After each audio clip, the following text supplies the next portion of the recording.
Primeiramente, iremos falar do significado da palavra trigonometria. Trigonometria é uma palavra de origem grega, que remete à medida de 3 ângulos. Os estudos dessa área da matemática voltam-se para os triângulos, que são os polígonos que possuem 3 lados e, consequentemente, 3 ângulos.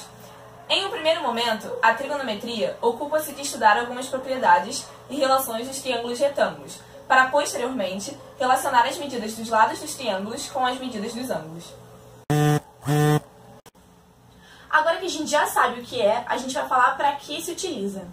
A trigonometria é utilizada para relacionar os ângulos de um triângulo retângulo com os valores de seus lados. Logo, é possível descobrir a medida de um lado de um triângulo retângulo dispondo apenas das medidas de um de seus ângulos agudos e um de seus lados. Agora nós vamos falar da relação com o sucesso das grandes navegações. O aparecimento da trigonometria teve um papel importante no período das grandes navegações, principalmente quando iniciaram-se descobrimentos na costa africana. Nesse período, as correntes marítimas faziam com que as embarcações se desviassem muito da costa e os tripulantes ficavam extremamente perdidos. Assim, foram utilizados pela primeira vez instrumentos náuticos, tais como o quadrante e astrolabe, cujo funcionamento tinha por base a trigonometria e cujo objetivo era saber onde se encontrava a embarcação, determinando a distância entre o ponto de partida e o local onde se encontravam, baseando-se na altura da estrela polar ou na inclinação do Sol. Esquema, a aplicação do astrolábio. Primeiramente, eram estabelecidas 2 linhas, uma vertical, que era a distância da estrela polar ao mar, e uma horizontal, que era a distância do ponto de partida até a embarcação. Estabelecia-se também um ângulo alfa, onde fazia-se uma relação trigonométrica entre o cateto oposto, o A, e o cateto adjacente, B.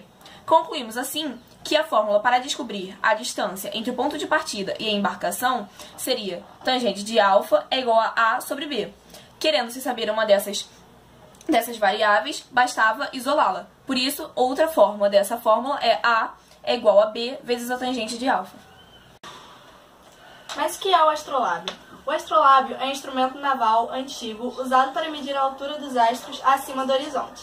Era usado para determinar a posição dos astros no céu e foi por muito tempo utilizado como instrumento para navegação marítima com base na determinação da posição das estrelas do céu.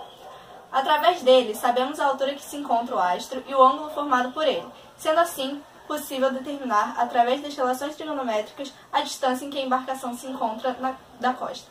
Os instrumentos modernos substituíram estes mais antigos, como o GPS, por exemplo, que chega a ser mais preciso e mais fácil de usar. Porém, a trigonometria ainda é muito utilizada na ciência. Na astronomia, por exemplo, ela é utilizada para medir essas distâncias enormes entre um corpo e outro.